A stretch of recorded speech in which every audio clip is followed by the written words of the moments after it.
at this beautiful room they built Santa Claus in Hamilton, New Jersey. Oh my God, I thank the Drug Alliance so much, the Hamilton Drug Alliance. They bought me a ticket to come to Hamilton to read to all the boys and girls. And remember, boys and girls, we have 4 weeks until Christmas time, and we're going to read a book to you one a week.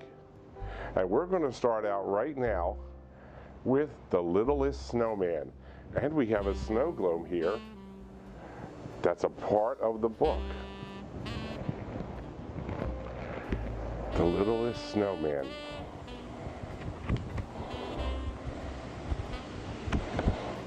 All right, boys and girls, are you up close to the television set? Because we're going to get ready to read The Little Snowman. It's by Sheila Black. The first snow of the year, and our sled is broken, sighed Billy, looking around the snow-covered yard. I know, his sister Amanda said, and the Perrys are away, so we can't even have a good snowball fight. The Perrys are their neighbors. You could build a snowman, suggested their grandfather. Our snowmen never come out right, said Amanda. I'll show you how to do it, grandfather replied. I built a snowman every year until I was a grown-up adult. Well, almost. In fact, I have the buttons I always used for his eyes right here. And grandfather reached into his pocket and pulled out 2 big shiny blue buttons. Not bad, said a voice. It was a funny voice, almost like the crunch, crunch, crunch of snow. I think I look splendid. The children gaped in wonder. Their snowman could talk. But you're alive, shouted Billy. Of course I'm alive, the snowman replied. But snowmen aren't supposed to be alive, said Amanda. And they're not supposed to talk either, put Billy. They do where I come from. And where is that? Both children demanded. Why, Snowland, of course. Snowland, they said. Yes, Snowland. Would you like to go there with me? When the snowflakes cleared, the children were standing in the middle of a beautiful frozen lake. Snowy mountains gleamed in the distance. All around, candy-colored penguins frolicked about. Some had sleds, some had skates, and some were sailing across the ice. Hooray, cried Billy. Can we play with them? Oh yes, said the snowman. I plan to. So the 3 of them happily whizzed and slid about with the penguins until the snowman said that they must be on their way. We've still got to get to the snow town, he explained.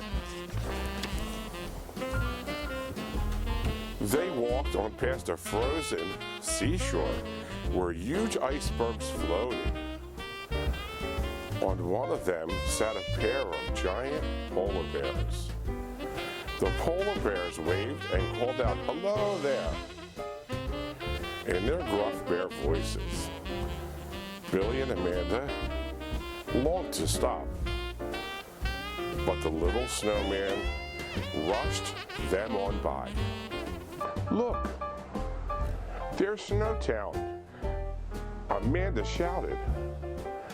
What a pretty place it was. The buildings were all covered with snow and ice. Colorful flags flew from glistening towers. Billy ran on ahead and tumbled headfirst into the snow. Come on, he said, let's go. At the Snowtown harbor, walruses and seals splashed about in the icy water. Hello, how do you do?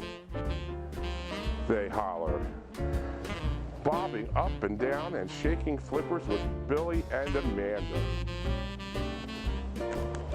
In the center of the town, smiling snowmen and snowwomen bustled down the glistening streets. Everywhere you looked, roly-poly snow children were lobbying snowballs back and forth. Can't we play with them? Amanda begged. The little snowman nodded.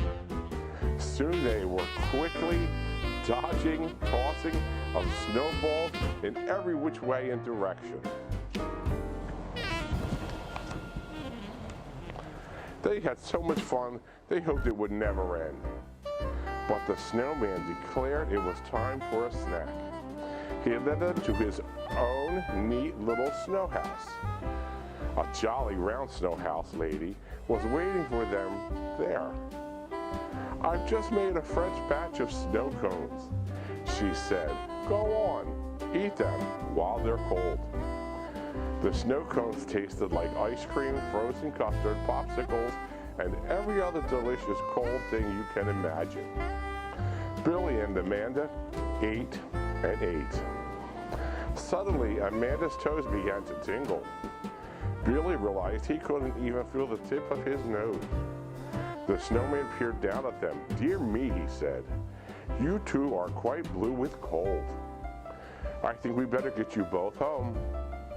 The little snowman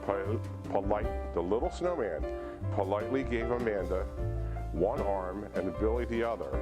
Snowflakes whirled around them so thickly they had to close their eyes.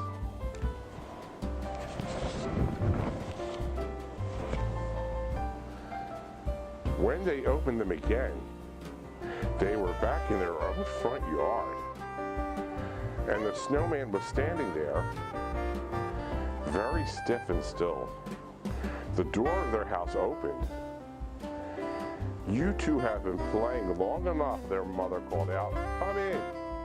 I made you hot cocoa with marshmallows." Billy and Amanda hesitated, but then they heard the snowman whisper, "Go on, children. Don't worry. I'll see you." The last word was too faint for them to hear, but it sounded like tomorrow.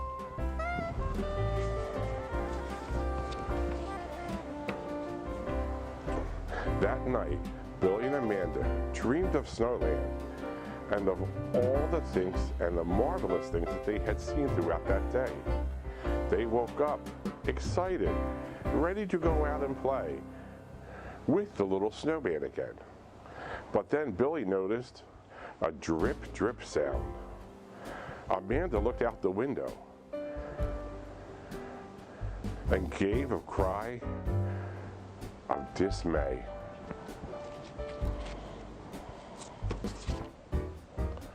The sun was shining and the snow was melting. Their beautiful snowman was almost all gone. Even his button eyes had been swallowed into a puddle. The children ran to their grandfather. "It isn't fair," they cried. "I know," grandfather sighed. "I was always sad when my snowman melted. But don't worry, your snowman will be back. In the meantime, I have a present for you." Grandfather pulled a small glass globe, just like this one here, out of his pocket. Inside was a tiny snowman. When he shook it, the snowflakes whirled around and down. "It's nice," Grandpa said to Amanda. "But it isn't our snowman," said Billy. The snowman waved one tiny arm.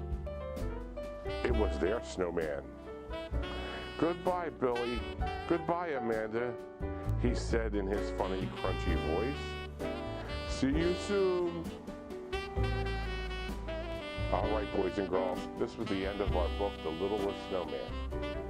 And did you see the snow globe that was in there too? This is just like it, with the snow going round and round. First, I'd like to thank the Hamilton Drug Alliance for having me come to Hamilton to read to you, boys and girls. I'll be here next week at the same time with another story for you. But right now, I have to get back to the North Pole.